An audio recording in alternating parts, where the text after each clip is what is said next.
Hey everyone, I'm Trent Kusters, co-founder and studio director at League of Geeks, and you are, of course, listening to The Game Maker's Notebook.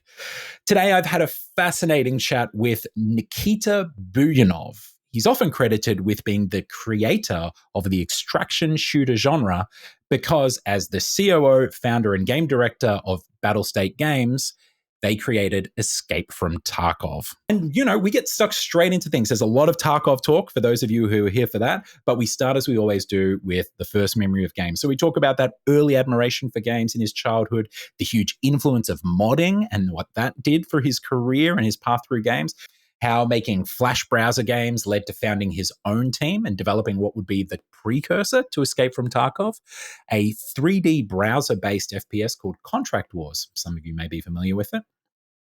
Then we learn how hours and hours poured into DayZ and EVE Online during the development of Contract Wars post-release gave him the idea for a tactical survival FPS that he wanted to pounce on. And then we talk about Tarkov getting into things. We talk about how success found them so early in their development in those early beta days and the valuable lessons learned from not being prepared for success. We talk about why surprise is the most important element of game design for Nikita. We talk about how Nikita's love for weapons as engineering marvels and machines led to Tarkov's infamous weapons modification system. We talk about how he balances feedback and his artistic vision with such a huge and engaged community during a beta to the scale of Tarkov's. And then, of course, we talk about including, things like managing the meta for a game like that. How do you manage Tarkov's meta, and how and when do Nikita and his team decide to act or not act on particular things? As I said, fascinating chat. I had such a ball talking to Nikita, and it's like, look, if you're here because you're an Escape from Tarkov tragic, or you just want to hear the incredible story of grit and resilience and ambition of someone rising up through the ranks of Russia, moving across the country and creating his own kind of destiny out of this thing and its genre in its own right, and just someone who's incredibly passionate, honestly, for the sheer act of making video games in this wonderful medium that we have. There's something here for you today. So without further ado, here's Nikita Buyanov, creator of Escape from Tarkov.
Thank you for joining us, Nikita. I'm very excited to chat to you about your game.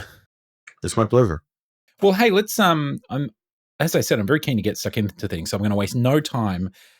Take me back to little Nikita and your childhood. Do you have a first memory of games that kind of sticks out for you? That, and I don't just mean like the first game that you ever remember or something, but one that really maybe put you on this path or set your brain alight or really inspired you or showed you the magic of video games? Uh, that's a that's a quite a good question because the whole childhood of mine, it was about games. It was about excitement in every single game. It was something. It was something that inspired me all along, all over again and again and again. Hmm. Every single piece of technology, even related to games, got me super excited about it. Because for me, it was pure magic, and yet I understood that it is a technology know-how and everything like that. But when I saw something new, like literally every single game, starting from M1A1 Abrams, the game on the diskettes, like the really old Hmm. one, it Hmm. was purely magic for me. How you can actually put something that will be interactable within the disk, Hmm. floppy disk or something like that, and this 3D graphics and stuff. It was something that unfortunately we are we don't get right now, because right Yeah. now it's like everything is already invented and everything like Yeah. that. Kids who are born now just have like bonkers looking video games already, right? It's almost Yeah, perfectly real. Yeah. and then I'm talking not only about the visual, not talking about the actual visual representation of the game. I'm talking Mm. about like new tech, new genres, new Yeah. gameplay mechanics, everything new. Yeah. So I guess the first initial bump of me getting interested in video games and stuff, it was this arcade machines. Right. Okay. It was super rare, especially for Russia to have such kind of this. So they were imported, or I don't know, smuggled from Japan. So basically it was Atari and Nintendo stuff. But when I saw this, that you can actually control your character like platformer, pixelated, the resolution was, I Mhm. don't know, 64 by 64, and you you can jump, you can grab stuff in there, and it's so like with this, um 8-bit music, like an 8-bit sounds. I was like, oh my god. I remember myself, like, it was, I think I was 4, maybe 5. Right. And yeah, it was like super like unexpected, and I actually didn't even try that. I was standing behind the shoulders of big guys, and I was like, oh my god, what it is. So I guess it was the first thing. After that, I realized that it is the whole like gaming world started to expand really fast. Mhm. And yeah, then I was behaving myself really good for my mother.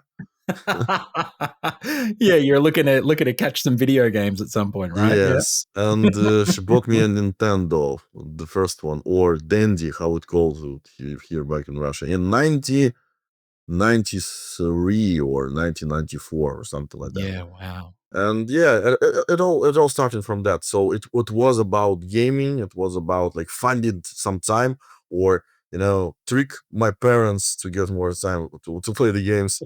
Yeah, and after that, I discovered PlayStation. Mhm. I missed the Sega part. The Sega part, I missed that Yeah, me because too. it was like PlayStation. But then I already started to learn in computer science school, Oh, and okay. Was this, yeah, and and how old were you of the computer science? it So was, I think I was 10 or 11 or something like that. oh, right, okay, that's awesome, yeah. So young, Because getting started. because like it was super extremely rare to have, and expensive to have, your own PC back Yeah, then, of course. especially there. And I started to learn, because everything with computers, everything, actually not only computers, everything which had keyboard, like Mm, typewriter, even yeah. even that, for me was like this kind of interaction, that you can do something, some physical move to make something like change to somewhere. It was like a pure joy for me. I remember that I spent hours just typing things in typewriter. I don't know. And it actually was even crazier than that. When I realized, and then when I started to learn in this school, and it was like 2 times per week, and it was the actual PCs. It was Mac, like old Macintosh. Like I don't even remember the model, like initial, like basic one or something. I Mhm. don't know how did they did get that thing. That was like magic.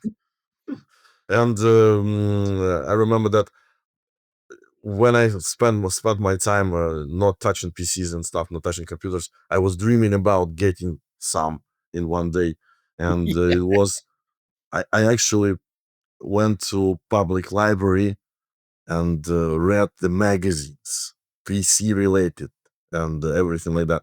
And it was like a thing, like how the whole like fold of the magazine, Yep. where you can actually put it right here on the table, and it is like you have a laptop or something.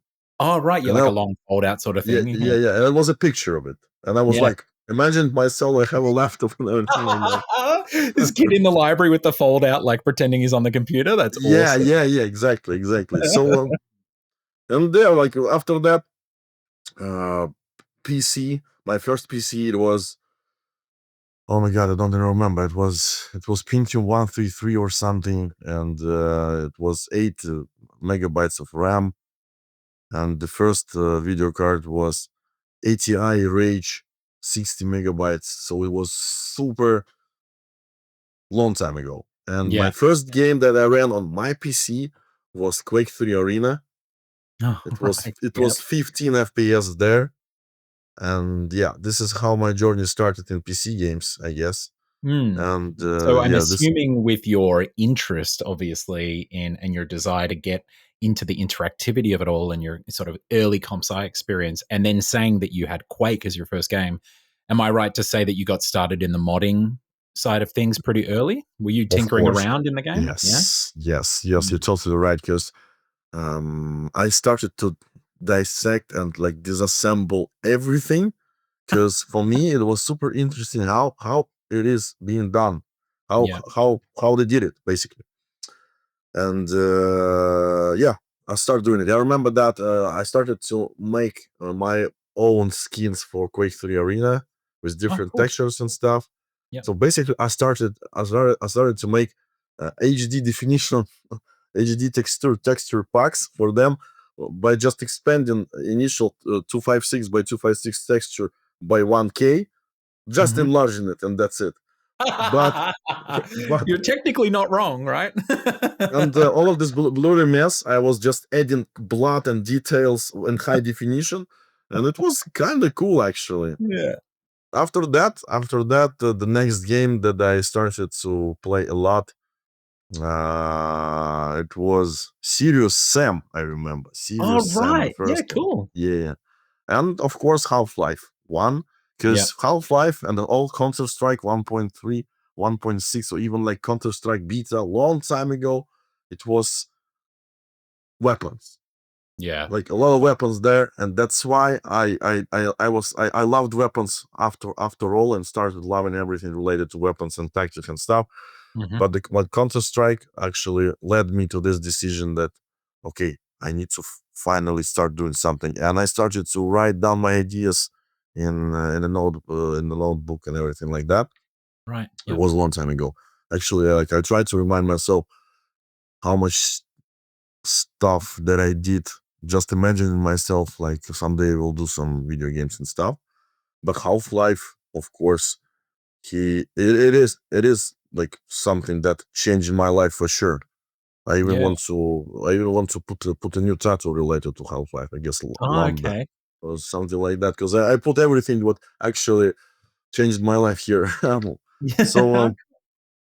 and yeah, like I started to play Half Life. I remember that like before my own PC and stuff, I was going to these places where you can play games. I don't know what they call, like Like a internet LAN cafe or cafe? something. Yeah, Yeah, yeah, yeah. but LAN cafe, yes. Mm. And it was Half Life there, but without 3D acceleration and this cool stuff. Yep. It was Yep. it was working purely on software mode, all pixelated and everything. But then at some day, somebody called me and said like, look, go here and look how it looks. I mean, what it is like, just go here. And I was like, uh, going there, and then I reached to the table with PC, and my guy, he was like, look, I sat there, started to go around on Half-Life, some level I don't remember, and then I realized the wall is not pixelated. It's perfectly smooth and blurred, no pixels, no jagged lines, everything smooth. And I was like, I remember this moment. And I Mm. think I was 12 maybe or Mm. 11. And then yeah, I realized that yeah, this is something. I don't even like I can't explain this feeling actually. Yeah, It's right. something like altered vision or altered like feeling, and like something Yeah, something like special that like you have this like virtual world, and you're starting to understand you can expand it more and you can make something really special from it. And mm. basically this is how everything combined all together. And I started to treat games as worlds, Mhm. and I started to dream about someday I will start making them. Amazing. And so I imagine at this point you're already modding, and you're sort of getting into Half-Life. Hmm. And you had some success with some Half-Life mods. I mean, you were part of the Red Alert Half-Life mod, right? Yeah, Yeah. yeah, Yeah. yeah. How long were you how tell us a little bit about your modding days in Half-Life and some of their antics. Like, are you still collaborating with people now that you were then? Is there anything that modding taught you at the time? Just talk us a bit through that time in your life. It was a special moment for sure. 'Cause I think it was the mid school something almost. I was then graduated, and I had a friend there. And before that, I modded Morrowind, Oh, all right. Elder Awesome. Yeah, Scrolls. cool. Yeah. Yeah, and it also um, we had and still have in Russia the magazine called Igромania or Game Mhm, Mania. mhm. And like it was special about something was special about this magazine because they actually included a disc or CD-ROM or DVD with Yep. different stuff like free games. And I saw there that there is a pretty big amount of stuff in folder called mods or modifications. So basically it was different modifications downloaded from internet or submitted by Mhm. readers. Yep. And then I remember that I was sitting with my friend. This friend, he was a like beginner programmer kind Mhm. of guy. I was like, we should do something special about it. And then we started to study how it is, how you should do it in Half-Life. We had internet. I remember it was modem based internet, and so it was really hard to do anything like and we started to basically understand how to do it. And yeah, we discovered the editor of Valve Hammer editor, and we discovered the texture tools, Milkshake 3D software, which allow us to basically animate or reanimate stuff. So the whole bunch of everything. And yeah, we started to do that. Before that, actually, before starting making locations and stuff and textures and models and Mhm. everything like that, I was doing that for Counter-Strike. I did Right, of course, yep. custom maps for Counter-Strike. I did my school, my administration, the new CS assault, like re-edit with additional stuff all over. And of course, I downloaded and spent a lot of money actually. I downloaded a lot of skins, a lot of models from FPS Banana, and Mhm, I basically changed the models in CS 1.6 in that internet cafe, mhm. and almost everyone who were there, like every single day, they thought that I created Counter Strike Did you because correct them, basically or did you just let them think that no, you created them? no, I didn't correct them because the director of this whole thing, he, Mhm. he allowed me to play for free. Great. because Okay, right. I was like with my stuff, like I will install. Sorry guys, I got a new knife. I need to replace it. Yeah, And cool. they were like, okay, go ahead. And I remember that I was doing my magic, like different stuff. I was installing new maps and new guns, like replacing the skins. And the small guys behind my shoulder, they were like, "Oh my god, he really, he is really a developer of Counter Strike." I was like, "Yeah, You're like, "That's right, boys, I am." So yeah." how did this tell me about how your modding career and this hobbyist thing, I mean, it sounds like it was almost semi-commercial already, right? Doing it in exchange for free LAN hours. But how did Uh-huh. this evolve into a job in the career? I mean, because there you're working in games before BSG and the founding of BSG, right? Oh, that's where the adulthood hits in. Yeah. Because Right. it was all the school, you're living with the parents, blah blah blah, don't have any obligations basically. But then you realize you getting additional pressure, like you need to go to university, you need to go to high school basically, and Mhm. you need to start building yourself as a, I don't know, specialist or Yeah. something like that. And my parents, they they didn't believe in games and Mm. PCs. Not a They were real like, job, right? they said like, this is crazy, you're crazy, this is full of shit, blah blah blah blah blah. And I was like, yeah, yeah, yeah. And for me, I was like, it's always a question from your parents, like, oh, who do you think you will become?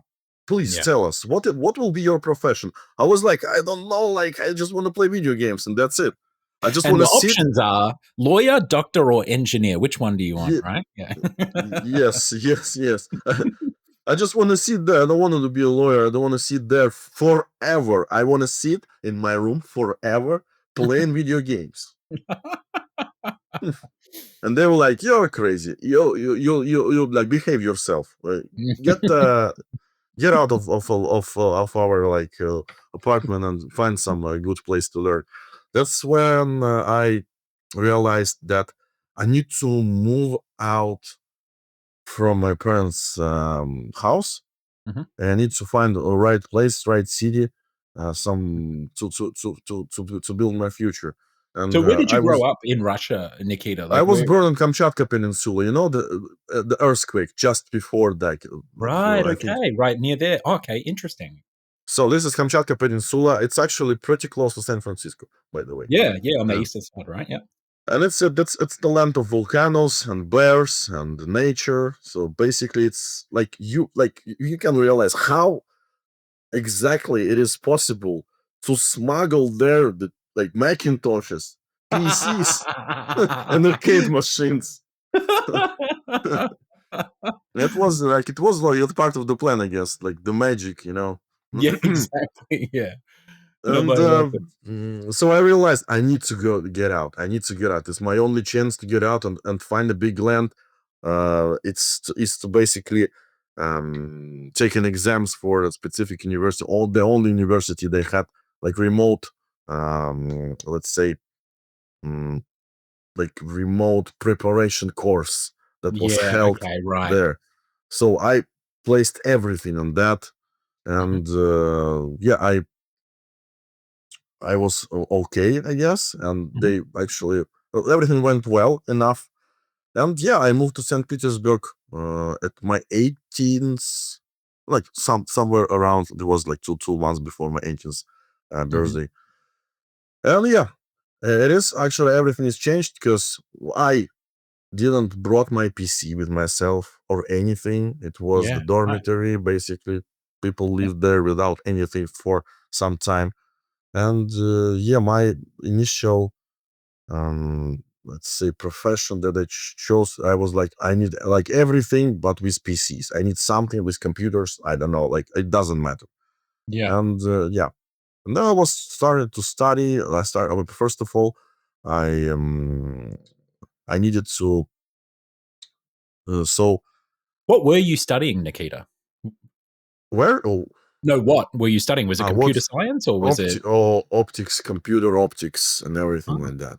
right, So interesting. basically, it is like I didn't select that. I wanted to. study design and everything related to that. Yeah. Okay. But I Yep. was a technical guy all over before that. Yeah. But Right. then I just this is how it happened.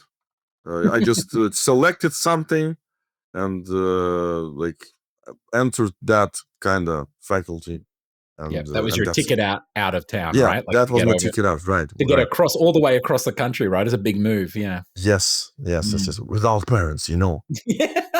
Yeah. that's Young the Nikita most out on important his thing. own. Yes. Mm. So then, for the next year or even 2 years, I was studied really hard to get on, like to have a free education. Because before that, it was paid education, and I Yeah. needed to learn and study really good to get good grades and to move to the free one or budget Oh, like one. to get a scholarship or something, essentially, right? Yeah, Or yeah, yeah, yeah. yeah, Okay. yeah. Gotcha. So I moved there, and in the end of like first year, I got my PC again. So I Right. studied so hard. I was working on some like minor jobs and stuff, and I remember that I had my roommate, and we Hmm. decided, okay, let's save on KFC and McDonald's and buy us a PC all together. Let's chip in.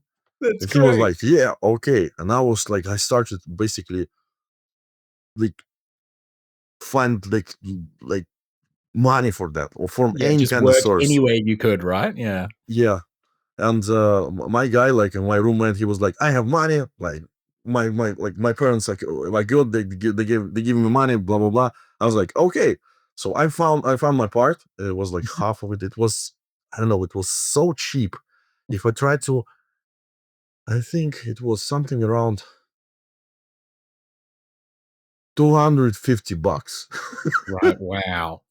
So $250 from me and $250 from him. Yeah. It was a Just to get second-hand something PC, together, like, right? yeah, yeah, yeah. And then I realized like we good. So the most cheapest available stuff we had, some obsolete but working PC. I was, I really wanted to have this PC, by the way, because like anything, like I even decided like it could be super slow, it could be super old, but at least I will have Excel and Word. I will type things, at Yep. least something. Yeah. And Great. I will find some games to play in that configuration. I haven't experienced. So and I remember that the moment came, and I was like, yes, let's go, let's do it. I have money, you have money, and my roommate like, I know, I don't need it. And I was like, oh, like it was like 1.5 months or something. I like try to find the money for that, and he was like, I don't need it, I'm fine. And I don't have money, actually. I already spent them. I was like, "Ah."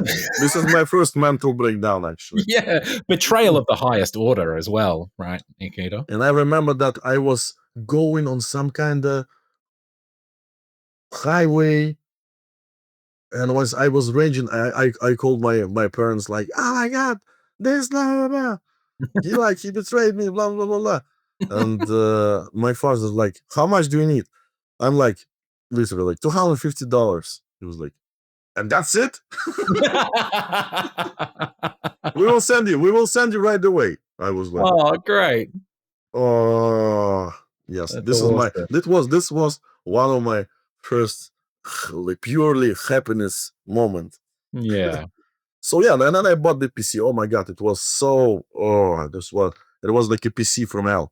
So it was not right. But then I found the additional income, so I Mhm. started to work in within the university, making some stuff, some projects, and everything like that, helping people out. And I quickly found money for the new one, Yeah. upgraded that one, and I also found money literally lying in the metro station. What? Really? The wallet. I remember I found the wallet. I was, it's already. So I had a PC. Mhm. It was okay, but I was dreaming about good video card. Mhm. And good video card which cost like a PC, the good Mhm. one. And I remember that it was hard for me, and I worked in the design studio. By the way, it was second or Okay. third year, And I remember that I traveled by metro and public transport and everything like that. Mhm. And I remember that I'm going like outside. I always went outside, and I saw the wallet lying Mhm. on the ground. I was like, so I opened it. It was a lot of money in there. It was way enough more than to buy the video card. But I was so stressed. Not so I didn't left the area. I was waiting for 8 hours for somebody that will come and take this Right, the wallet. person whose wallet it was, yeah. Yeah. Eight Mhm. hours. So I tried. I reached to guards over there. Like I was like, does anybody did anybody lost it or something like that? And then I waited and waited and waited and waited. And after that 8 hours, I decided like, okay, I'm gonna die here. I need to do something. So yeah, I decided like, okay, this is the element of fate, I guess. Mhm, mhm. And yeah, that's why I bought this new video card. And I was playing Splinter Cell Double Agent, and Yeah, yeah. the FPS there was pretty bad. I installed this video card, and I remember that FPS was something around 45, 50, and literally tears started to like fill up my eyes. I was like, oh my god. But then I realized I bought this video card with malfunction, and it Oh, no. was yeah, it was another. So it was always about pain and struggle in my life, about the Mm, PCs and stuff. But anyway, at that moment, I did a lot of things with my PC. I mhm. played a lot, of course, and I did a lot of things. I studied Photoshop by myself. I studied After Effects. I studied Adobe Flash, like 'Cause you're a working at lot of this things. design studio as well, right, Yeah, during yeah, this? yeah, Yeah. yeah. But before I joined the design studio, I didn't know anything about design at all. I Mhm, remember that the first initial test that mhm.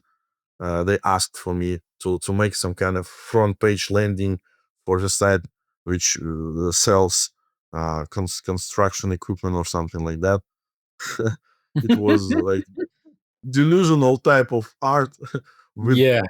with shark, literally shark standing with a hard head, building something. Some guy's vision, yeah, that you're bringing to Yeah, life. yeah. It was like a disaster, but my superior believed in me at that moment, Right. and I said like he's fine under my protection. And yeah, I super grateful about it because I actually learned a lot of stuff in there. I finally started to earn some salary after all, Mhm. Yeah. while combining it with the education. And Mhm, yeah, that's where we're getting closer and closer to the moment that I remembered like I want to do video games. And yeah. also I was already super experienced in design.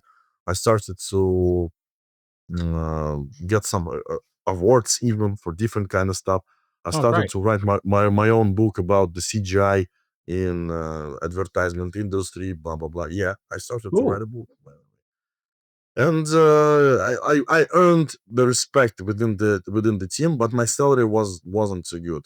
And then Mhm, I started to receive. So I started to go on different kind of special portals related to tech designers, art designers, everything like that. I started to post my works, a lot of stuff, and quickly I earned this respect. And basically, people start to know me, and they mhm. started to reach me, the new employers.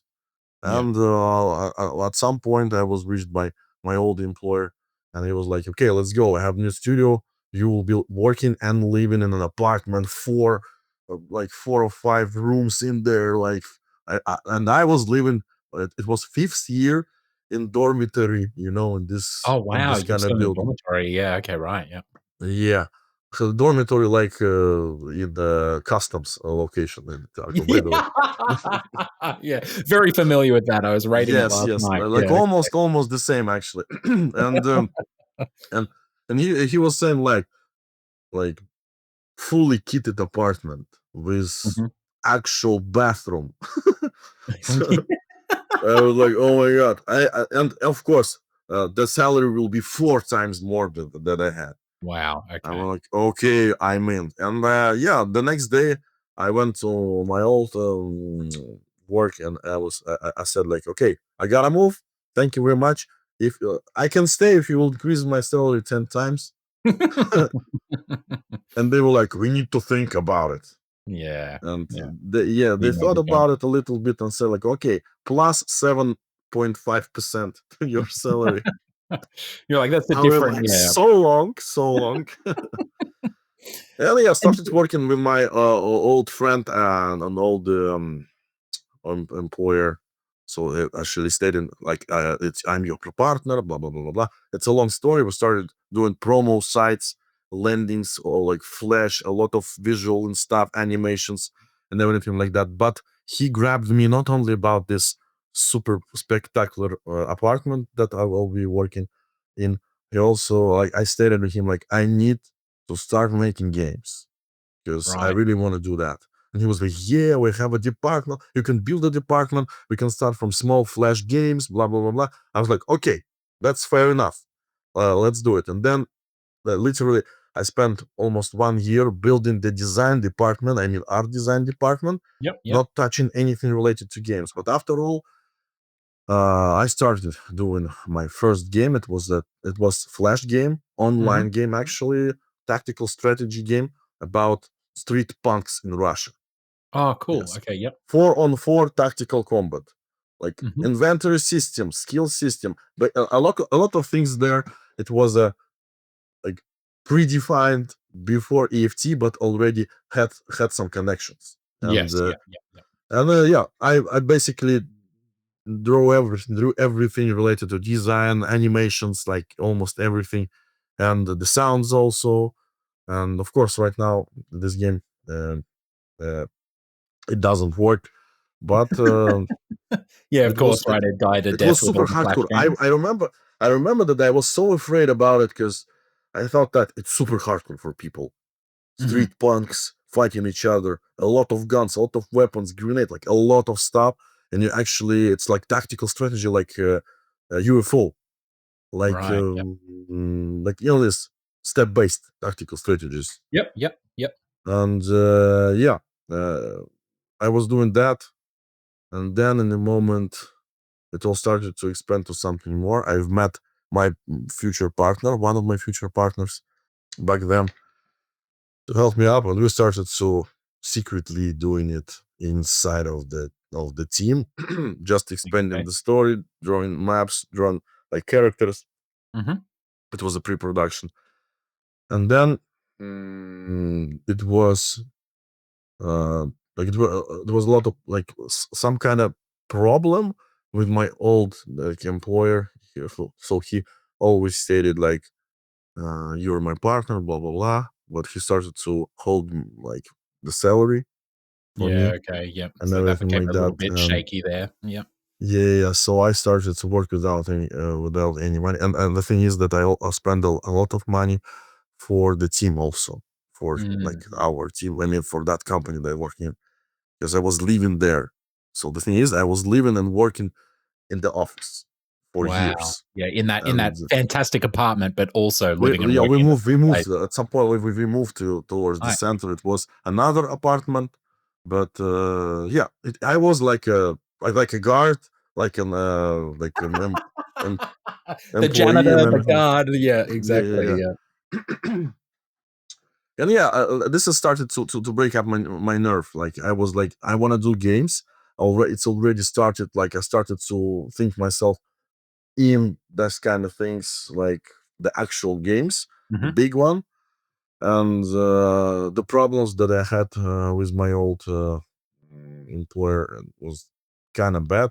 So at some point, I decided like, okay, I gotta move. I found another partner, and we decided that Yep. we need to move. And I explained to him like, okay, this is the concept. We need money for it, like the big game. Hmm. And he was like, okay. And we started to find some money for that with investors.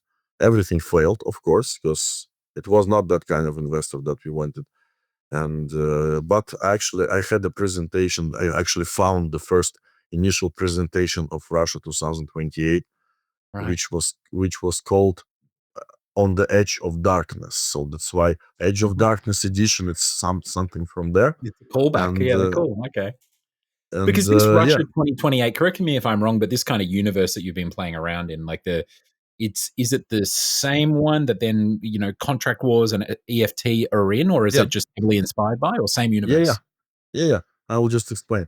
So we were holding that meetings and trying to raise money, and we failed. But actually, we failed not because the project was bad or something.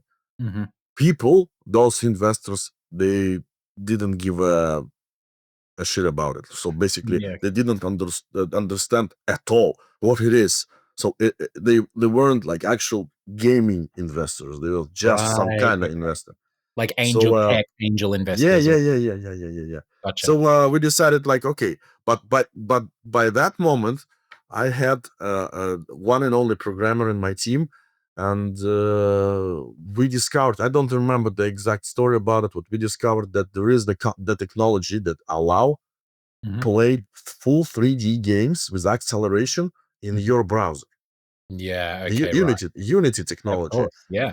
And I said to him like, okay, can we do a quick prototype, like something offline kind of shooting range?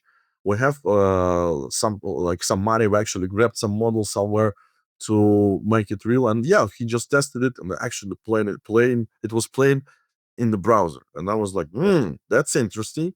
And then we started to expand this idea to have something that will be multiplayer game, fast paced, and maybe it will be a good step and the only option for us to find resources and money for the next and big project called Russia 2028.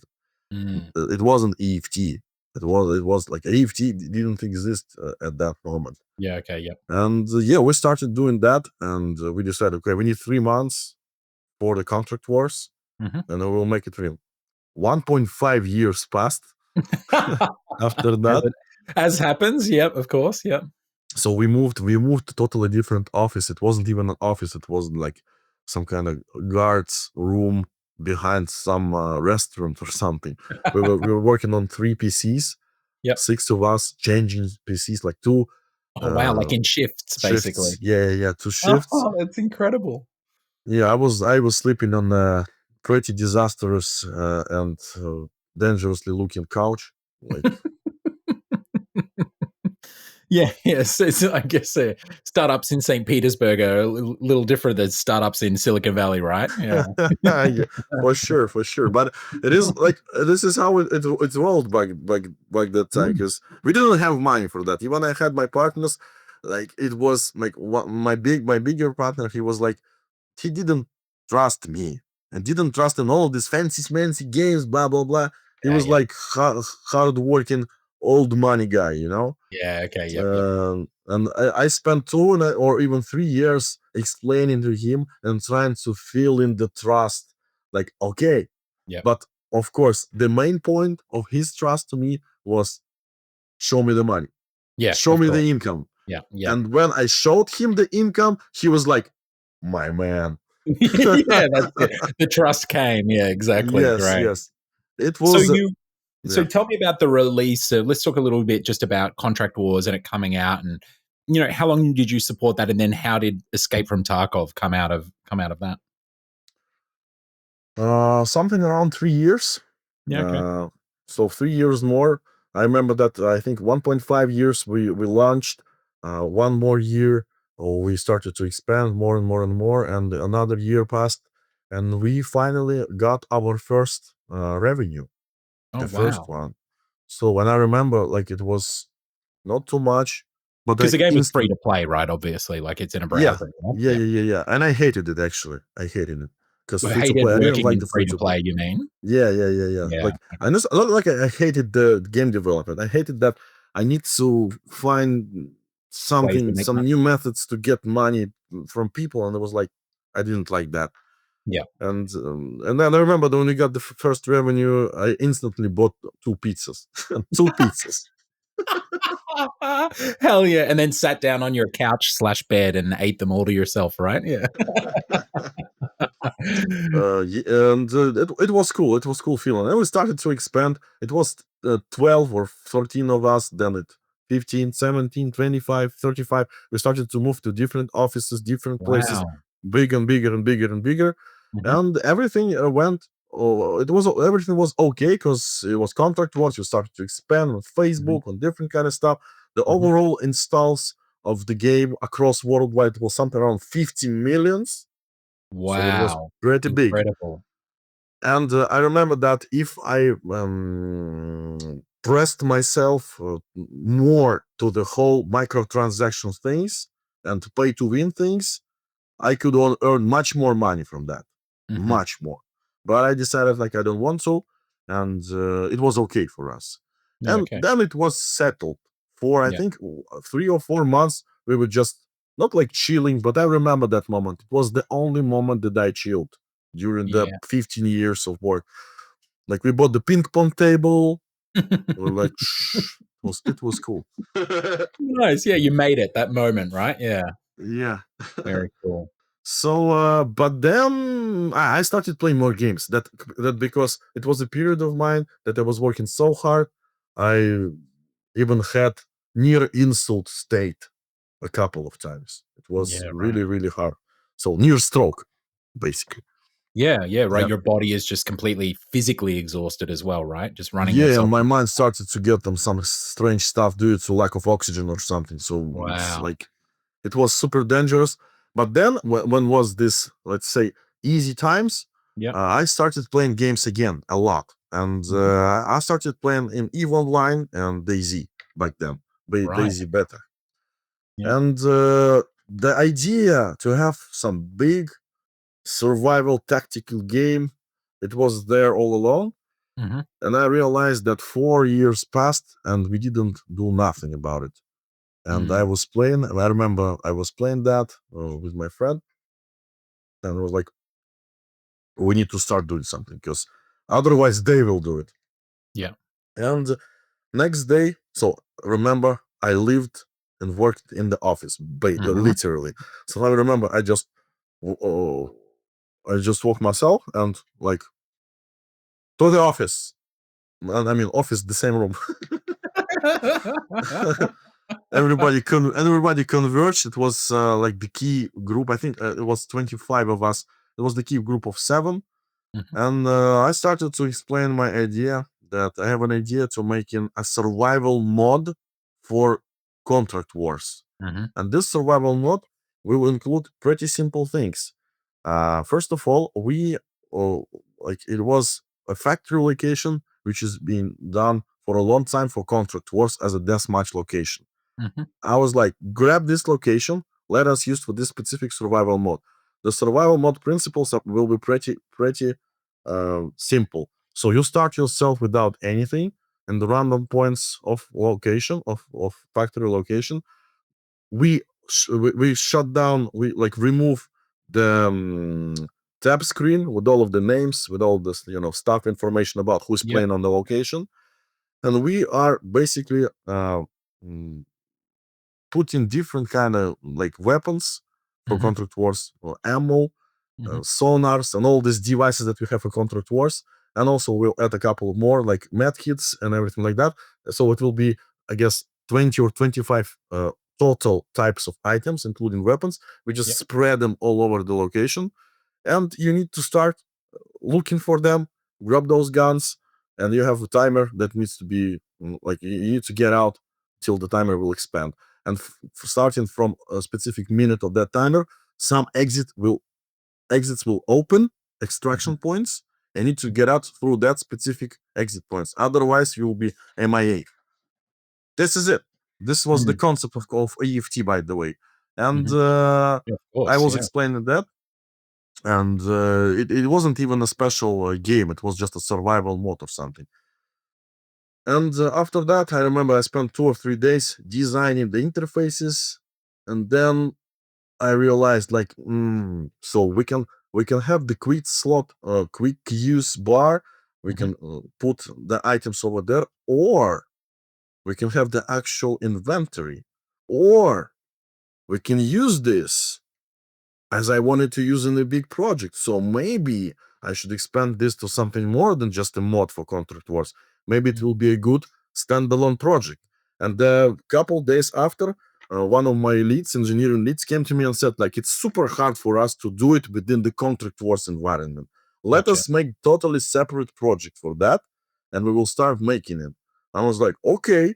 And I think like week passed, and they provided me the prototype. I actually had I have this video, this first prototype Oh, when you wow. go around the factory location with the Scar L weapon from Contract Wars. Yep, So yep. it is like it was connected. We didn't have much content back then. And they showed me this like totally different stuff, like recoil, everything like that. And I Mhm. was like, let's do separate browser application for that, Okay. Yep. separate browser game for that. Mhm. We need to find a name, we need to find a logo. And we just sat there, and one of my artists, he came with the idea that I was like, I was saying like, I like the idea, like I like the Escape from New York, Escape from LA movies. Mhm. And I like the idea like you need to escape from big city, like torn up, or like apocalypse, or I don't know, like Mhm. zombie apocalypse, something like that. And I said like, but we need to find the perfect name for a city that will sound good on Russian and on any other languages. So Yeah, we came great. to Tarkov. So Escape from Tarkov name was created, and the whole concept that you need to escape from something or something, and it was it. And the logo was invented this night. And yeah, this is how it started. So we Incredible. started making this prototype as a separate application, not Mhm. standalone game. But then news hit us that the support of NP API, that technology that allow to run all of this 3D stuff in browser, will be removed from browser. Will be start slowly removed from that, Mm. and that was kinda uh, dangerous for us because the only Mm. source of income is contract wars. Yeah. Yeah, of So course. that's why we started making it faster and faster and faster, trying to move from there. And I think 1 year more, we used different browsers. We installed the browser, like so. It was like this. Right. A couple of browsers, I believe Chrome and Opera, or just Mhm. Chrome, I guess. They Mm. removed that. Opera was fine, so we said like, okay, guys, play an Opera. Then Opera was removed, so like it would, and like we jumped, yeah, we jumped It from was browser to chasing you browser. basically from browser to browser, right? Like, Yeah. yeah. And then it was finally stated like, okay, it's, but we, of course we kind of we did everything that what was needed, and also we started making Contract War Standalone. Contract War Standalone is working right now. Yeah, okay, You can great. play it. You can play it. It's the same thing that we had. So this is the legacy, and we did that. We already launched that, and we like migrate people all over and everything like that. So we were prepared. And at some moment, they just said, like, I mean, I don't know who, but they just like, no NP API. You should use WebGL. And we were like, okay, is it possible for us to move this huge contract? Was pretty big project, by the way. How to move it to WebGL? Basically, we need to redo a lot of things. We needed to redo a lot of things, and we decided like, no, it's no go for us. And yeah, we just made contract was standalone, and Okay. by that moment, we already started testing EFT as a Mhm. standalone tool, Yeah, okay. and it was a totally different game. And this is it. This is how the story of EFT started, and it started from like from 2015, Yep, okay. Mhm. and it will be 10 years this year. Wow. And so interestingly, one of the big one of the big points of like Tarkov's success, and especially for you at BSG as a studio, has been the fact that like you're also not on Steam, right? Like you're not on EGS or anything. You have a launcher, you have your own standalone launcher and everything. Is that because obviously there are reasons behind that, and I'd love to hear your thoughts on that. But is that also because of the nature of how you came from doing your own in browser stuff and then had to find a standalone solution pretty rapidly in 2015? And then it just turned out working out pretty well for you? Or did you I know from think the start that you wanted to avoid those other PC distribution platforms? yes. The thing is that I was so tiered by the understanding that I'm sending 30% Mm, to the platform of VK.com when we were there with yeah, of Contract Wars, course. Right, just okay. for free. And then when I realized the partnership in Steam and everything like that, and another platform, I was like, why shouldn't we do our own platform? It's because we needed that for the future, and it will be a great challenge for us to make a full-scale all-in-one solution, like a publishing platform. Yeah. So I decided it was actually the major point. Yeah. So I really like to set the boundaries and challenges or bars and jump over it. Like for me, Mhm. it's like the pure joy and the happiness, basically. So this is it. Yeah, we decided like why not? We should do it. We should make the whole infrastructure. We will save a lot of money. And actually, some people say like, okay, if you launched yourself in Steam, you would have a lot more people. I don't know. I don't know. But I think I will be less happy after all. Yeah. Yeah. Yeah, because you didn't have that challenge that you set for yourself that then you then overcome, and, you have the full independence and autonomy now. Yeah. Amazing. Okay, well, I'm keen to sort of dive into I've got some design questions about EFT. I've got stuff to do with development, but let's talk about you've spoken about the early seed of inspiration, which is amazing because you're often credited Nikita as the creator of the extraction shooter subgenre, right? Which is what you're describing in that conversation. What were some of the early wins or play tests that you remember when you felt the game and this kind of idea that you had for it coming together once you've got this standalone product that you're testing and you're heading towards maybe a closed alpha? Can you remember big elements of the game that came together, or feature, play tests or feature tweaks that made it kind of start falling into place and created this sticky loop that you've created so effectively with EFT? That's an interesting question, by the way. So, of course, the inspiration is super important for every type of creative work. And I Mm, was like, I believe right now, I'm getting more inspired from different stuff that I watch or play or learn. mhm, But mhm, back then, it was the same process, not maybe not so big and exciting. But anyway, yes, I was playing a lot of games, and as you remember, I said I was playing Eve Online mhm, and Daisy, mhm, and it was like ongoing bowling process of mine thinking about that Russia 2028 universe with a lot of features in it and everything like that. And everything converged all together.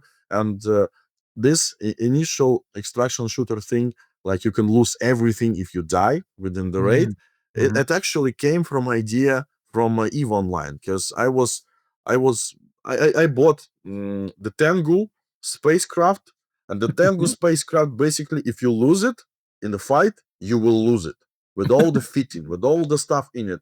And I lost it pretty stupidly, actually, because I was baited. Right. So I was Concord baited. Concord is the police, like Okay, yeah. AI police. I was baited by some player to attack him.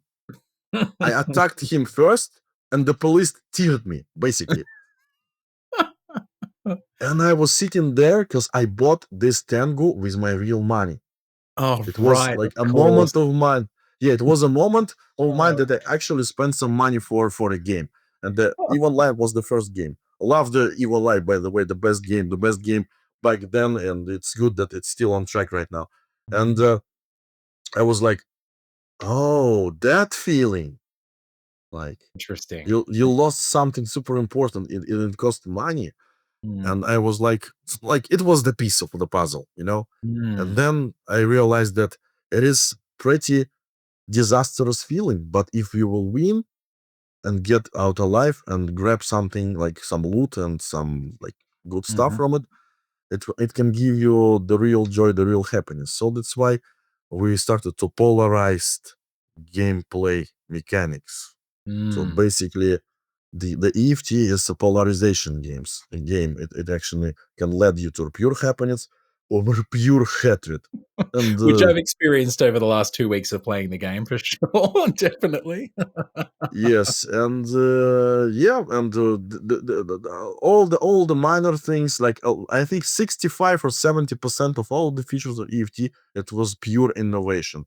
I wasn't inspired by something. I was just trying to bring real life alive in the game. So Yeah. that's why. I just wanted to have as much features, as much cool hardcore stuff as possible. Mhm. And yeah, this is how we rolled. And it wasn't about the writing designs, game designs, and it wasn't about that. It was just the only hard part. The hard part, the hard parts were everywhere because we were doing it without any support. Yeah. Basically, we just started and we just tried to make it real. That's why we spent a lot of time fixing stuff.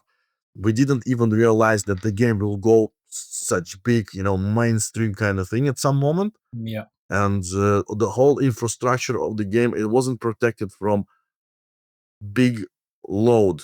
I mean, a lot of Yep. people Yeah, of playing the course. Yeah, game. people just hammering the server and jumping Yeah, into the and also game. and also the code, it wasn't protected about abuse and like cheat developers and stuff. Mhm. A lot of functions were open, and we didn't realize that. We Moderation didn't tools, knew. all that Yeah, stuff, yeah, right? Yeah.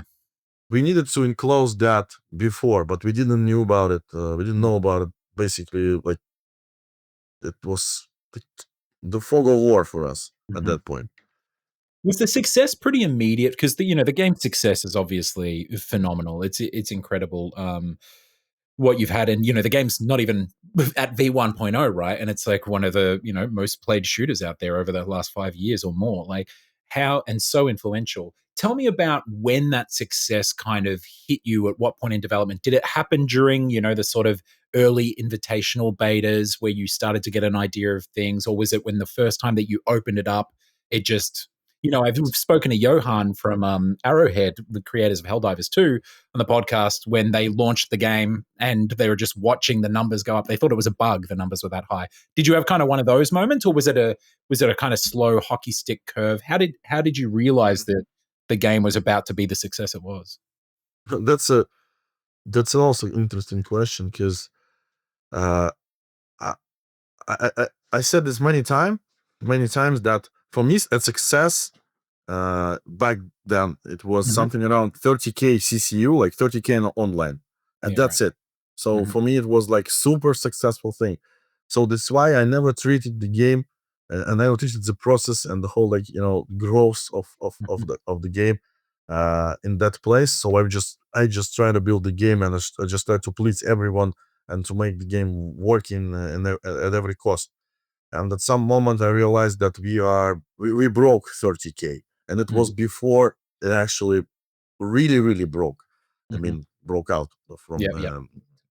And I was like, okay, we need to expand more. We need to hire more people. We need to expand capacities, rent servers, blah blah blah. But then it was New Year's Eve when we started Twitch drops campaign, the first one, Right. and it was I think it was the moment when I was excited, but not in a good way, unless it was 50-50. So we started to receive a lot of people in because we were like rocking the drops campaign basically. Like it Hmm. was a lot of viewers, and we finally started. So before that, it was super popular but niche game. Yeah. But Okay. It after hadn't that, really. yeah, it started to spill all over the mainstream, and Yeah. we were not ready. We were not ready because the infrastructure of the servers, all of the stuff, it wasn't ready for that kind of people, for that amount of people. So Yeah. that's why we started to struggle with all the issues, backend issues and stuff for 1.5 months or something. It was Hmm. really stressful because I saw that potential. All the people try to play, and there was a lot of problems in there of Yeah. getting them into the game. It How was heartbreaking. heartbreaking, yeah, Mm. heartbreaking stuff. And that's why I learned myself that I should not be happy about anything in the production, because if it is go well, Mhm. then it's something is not right. You need to wait for a hit from behind or something like that. Yeah. Well, that's actually a perfect segue into, I think, one of the beautiful design elements of Tarkov. And I've actually heard you say this in one of the interviews that I listened to, is this notion of surprise and the element of surprise as a feature of the game. Like, whether it be folks sneaking up on you, or I think the context that I heard you talking about it in was the zombies event that you ran and everything. Talk to me about surprise in Tarkov, and because I think as well you've spoken about the Tarkov spilling out into the mainstream because of the success of it on Twitch and it's streaming. It's such a streamable game because it has this beautiful moment. It almost has like the pacing curve of a soccer game. It's like little bubbling away, and then all of a sudden these huge spikes of excitement when you walk around the corner and there's an operator there or something like that. Talk to me a little bit about that that pacing and how you view surprise in games. That's the most favorite part for me. I love to surprise people. For me, it's the most exciting thing. So Mm. literally and honestly, game development is super hard, it's frustrating and depressing for 90% of the time. Mhm. And the 10% of it, it's getting you surprised. And this is how it replenishes everything. Like everything. Every matter, every cause, you just see how people get excited, and Mhm. it is wonderful. So that's why I really, really want to keep this moment, and I will try to keep it in my future projects, like in the expansions of EFT. So the excitement and the whole concept of doing something that excites people, this is what I like. This is what Mm. I like, and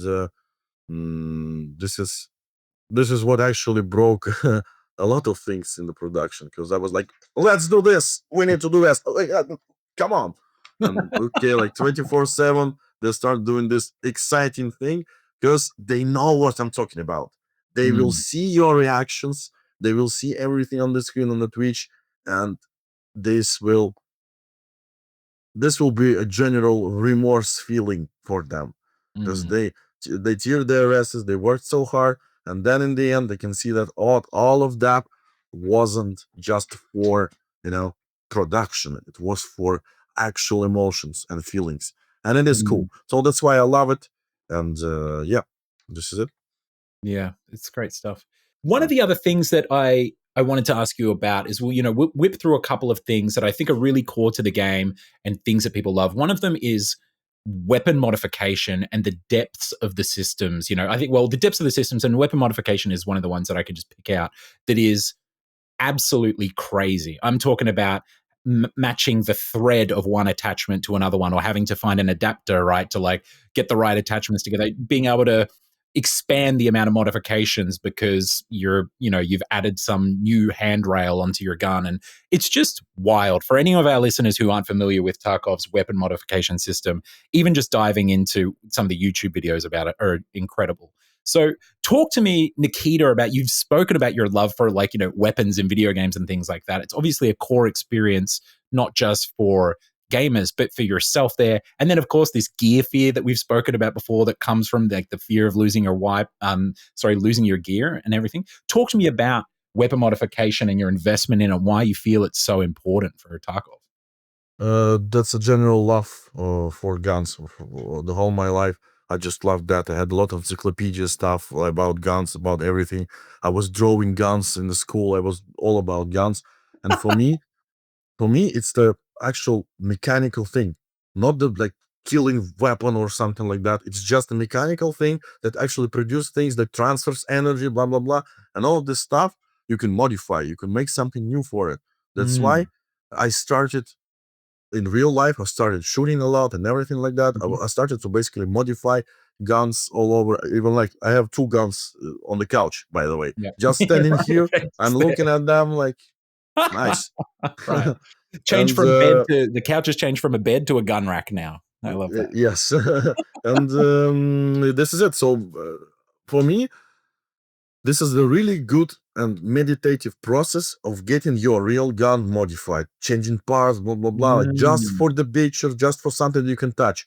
And if I can could transfer that feeling in the video game, in the game, Mhm. to modify your gun there with all the real parts and stuff, I thought that it will be super nice for me, you know, for Yeah, me, not okay. for anyone, for me. That will be a perfect thing that I like to do. But Mhm. I realized that there is a lot of people who just want to make such things in the games to have this excessive customization, and especially for the project like this, full of realism and tactics and blah blah blah. We just need to do it. We just need to do it like Mm. right, like in real right life. So yeah, this is how we did it. I love it. So like the admiration for them as machines and the meditative practice of modifying your guns as a way of sort of bringing the pacing down and having that kind of tactility within the game, the toy-like quality of that. Yeah, That's because great. again, of course, we have this thing like somebody can say like, but Nikita, this is the game about killings. It's a shooter game. Yes, you're right, but it's a totally different, let's say, environment. It's a virtual thing. Mhm, All of the violence is in there, and let mhm. it be like this. Yeah. Yep, Let yep. it be like this and only like this. If you need to have this feeling, let it keep only in the games, and that's it. So that's why we didn't emphasize anyone, of course. Like we just making some game which Mhm. gives you emotions and some knowledge, I guess, even like to use Yeah. it in the game, and Mhm. that's a kind of cool thing for us. You just touched on knowledge. This is one that I'm keen to hear about. Is the game obviously has, in regards to the weapon modification and everything, it's so intricate in the knowledge and the realism there and the accuracy of things. Do you have? You mentioned one of your founders was, and your partners is a former military operator. Do you have military folks on the team? Do you have like researchers on your team? How do you gain and gather all this information and implement it into the game? We just have a lot of people who are not like actual military guys. They're just loving it, like airsoft Is that right? guys. Yeah. They play games. They play to mill sims and everything like that. Yeah, cool. Uh, we just enthusiasts which Love it. loves that, and it's quite important if you want to create something that looks and feel like a realism simulator or something. Mhm. You need to understand how it works. You need to Yeah. understand and feel how it works, to use it on the ranges and everything like that. There's there's something you said before, which was you love weapon modification and fiddling around with guns and changing the parts and all this sort of stuff. It's very meditative for you, and so you want it in the game for you. And it's in my research for the game, and I was playing. I think I mentioned to you before the call. I've only been playing the game for 2 weeks, a lot more than I should have been playing in the last 2 weeks. To be honest, it's really got its hooks into me. But our principal engineer, shout out to Mackie, when I mentioned in stand-ups that I was playing Tarkov and I was going to interview you, he said that he's actually played Tarkov for over 1,000 hours. So he took me into the game and showed me around, and it was interesting hearing him talk about the game and his experience with the BSG and everything, and his admiration for the team and stuff, and but then also looking at the community and hearing about even you as you're quite a big personality in the community, right? Like you're often talking directly and communicating with streamers and things like that. But it's very clear that you have a very distinct vision for what you want in the game, and you have this beautifully confident, unapologetic nature about making the game that you want to make. So my question for you is, how do you, as the lead developer of this game and founder of BSG, how do you balance all these millions or hundreds of thousands of players that you have that are inundating you with feedback or desires for the game, and you have your own game that you want to create? How do you balance, what their needs or wants are between your vision and what you think is right? hmm Sometimes it's you need to not like step away. You need to ease the stress, because in my perspective, in my vision, Escape from Tarkov is way more harder than now, way more, Mhm. and it is really hard for me to get something in. For example, right now we are. Uh, it You're is on like the you're on the road to hardcore V vibe. 1.0, right? You're like Yeah, on the yeah, and home right now run. it's a hardcore vibe, blah blah blah, and still we need to, you know, to change some settings and ease a little bit, Mhm. and but sometimes you need to, as a developer or as a, I don't know, movie production producer, anything like that, Mhm. you need to hear the voice, hear the crowd, because it's them who plays your game, Mhm. but I still need to maintain this idea, my ideas that actually made EFT what it is right now. Mhm. And it is a hardcore game, unforgiving, punishing, and I need to find a perfect balance to please the Mhm. crowd and to make the game that I wanted to make. So that's why it's ongoing process of balancing, testing, balancing, remove that, add that. Like polls, conversations, discussions, like and every suggestions, everything like goes in the pool, and we work with it, especially for the last 2 years for sure, because we need to cook the release version, Yeah, right. condensing all of that. So yeah, it's just the process. So basically, you need to be free for those kind of feedbacks, and Mm, sometimes I understand like, okay, this feature that will be super hard, like it will be super hard for maintained people. They already settled, they know, they played the game for a long time, and it's quite dangerous for us to change the course. hmm. So that's why I removed that feature, Yeah. and that's it. And I remember that when I did it for the first time, it was kind of heartbreaking a moment. Mm, Like, oh damn, we did a lot of like pre-production for that, even the designs. But then we realized people will be drowned with that kind of feature, and we need mm, to remove that because we need to think about it, how it will be played. And yeah, especially now when the gameplay is settled, and it will be hard for people to change something, their pacing, their gameplay, and their like behavior within the game. of And course. they Yeah. the first thing that it will do, they will try to reach me and insult me and make some bad Yeah. things Yeah. about me. So this is how it rolls. But again, I kind of okay with that. I Hmm. already said like it's a good thing for any kind of project that you have some outstanding person that you can put the pressure on. That's totally Mm. fine. But yeah, You sometimes it's hard. Yeah, I bet you said something in an interview from a few months ago that I really appreciated your take on this. It was you were talking about development in the community and whether they're happy with things and when they are and when they aren't. And you said development is suffering. It's suffering for us as developers and it's suffering for you as the community. When the game's not out yet. But and we're suffering together. And then you said so, as developer and community, our job is to utilize this force of suffering and transform it into happiness. Otherwise, there's no point to go on. I really love that. It's really, really poetic. But Exactly. to It's all about switch, no, you go. Yeah. yeah. So it's a poetic thing. It's sometimes it's even romantic, and Mm, sometimes there's some kind of magic involved. So that's why you should keep it strictly mechanical. You can work, make some good mm, stuff, make some sufficient efficient things. But sometimes you need to listen to your heart, basically, and you need to like think about it. You need to try to connect this, the pool of information to the universe, blah blah blah, to mm, understand, to additionally use anything that is possible for the greater result. This mm. is this is how, like, especially for the last 2 or 3 years, that this is how I communicate with everything. So I always put something for that. Let Yeah. us let the magic help us, or something like Yeah. that. Right. Yeah. Yeah. Allow those happy accidents. Let the divine magic find us. So something that I did want to ask, it's a little bit, a little bit in the weeds, but more so just about your process, because obviously a game is as big as this, that's been in active development for so long, that is as deep as this and so systemic. The meta is moving around all the time, and players are finding different exploits or different, opportunities in the meta. How do you define something that you do want to, like, I'm going to invoke some things that may not mean anything to our listeners unless they're Tarkov players, but how do you make a decision as a lead developer when you action addressing things in the meta, say like jiggle peeking, versus when you maybe let things hang around because that's right for the game, say like leg meta, right? And people targeting folks' legs in the game. Jiggle peeking ended up you basically adjust, from my understanding, like a pretty major overhaul of the locomotion system, right? So how do you actually, when you see a meta like bubbling up to the top, what's your process of actually defining whether to take action or not and whether it's right for the game?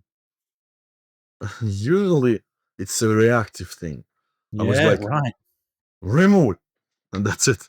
Yeah, But right. Because sometimes, it's like it's so viscerally, emotionally not what you envision for the yeah, game. yeah. Again, it's because of that.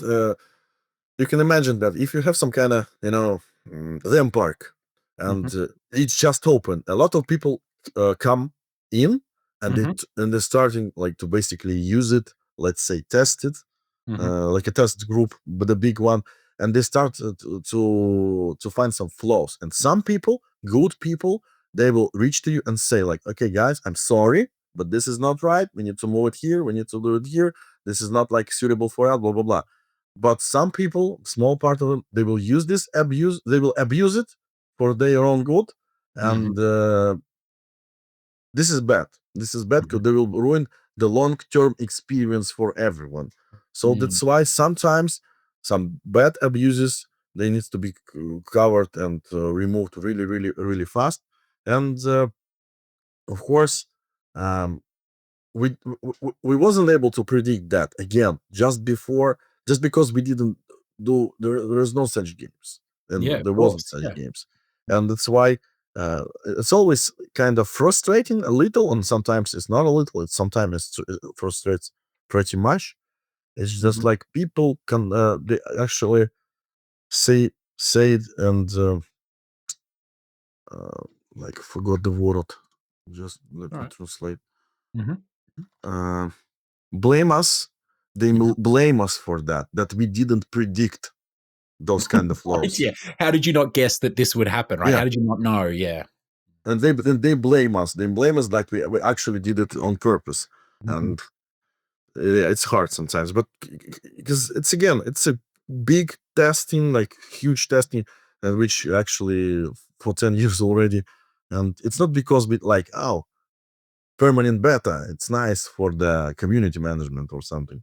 No, Mm. it's because so hard and so complicated project.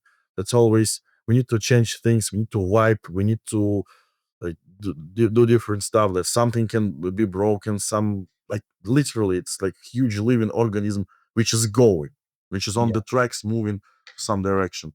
So yeah, that's why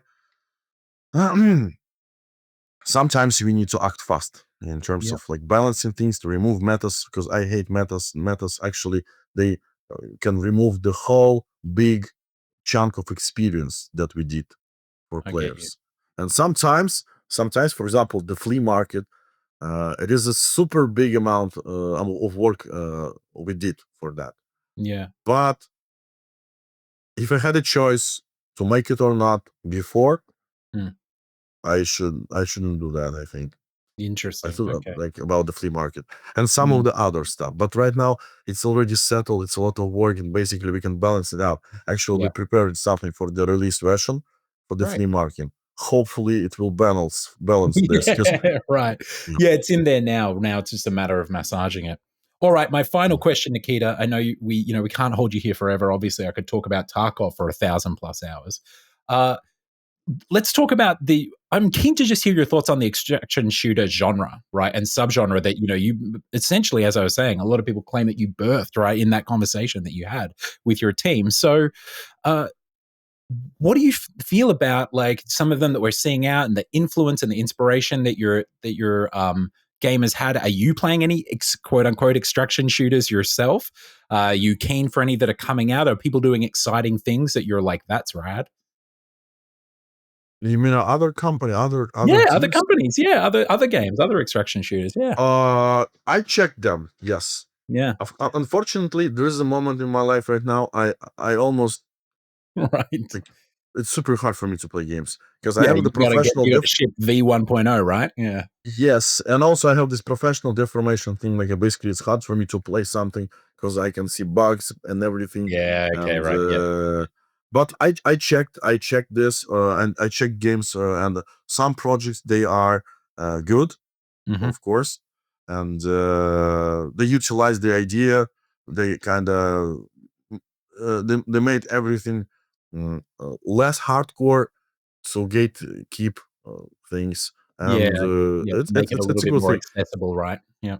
But again, my perspective, my vision here is that type of games, extraction shooters, that we created. Basically, it is all about struggling. It's all about this pain and remorse after that. It's all about getting something hard to do Hmm. and earn something from it, like in real life. So it's like a representation of life.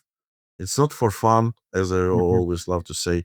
It's more for this emotions and feeling. that you can get from real life, but you can get it from video game. Mm-hmm. And this is what changed us, and this is what differentiate right now. This is not just a project like a simulator or game. It's like the source of dopamine, Mm-hmm. and let it be this way.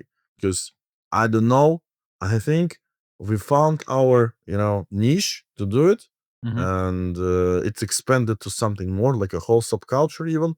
And I will try to do more of that. Of course, I will try to expand this and that. So I think this is my role for at least 10 years plus to make such kind of experiences. And yeah, but of course I want to do something more, you know. Course. I love it. What a beautiful way to wrap that up. Thank you so much for joining us here, Nikita. I've had such a blast chatting with you, and of course, playing your game and losing all my gear time and time again. So, you were gracious enough to give me a key for the Unheard edition. So I started with a ton of gear, and I'm down to scrap. So I'm not that great at the game, but I'm having a blast having this remorse after death, as you say. So thanks again for joining us. Thank you very much. It was a good podcast, a lot of good questions, but unfortunately, yeah, we can speak for half 4 hours. Maybe next time That's I it. will We'll see do. some insights and cool stories. I love it. We'll catch you for more insights and cool stories another time. Thanks, man. Mhm. Thank you.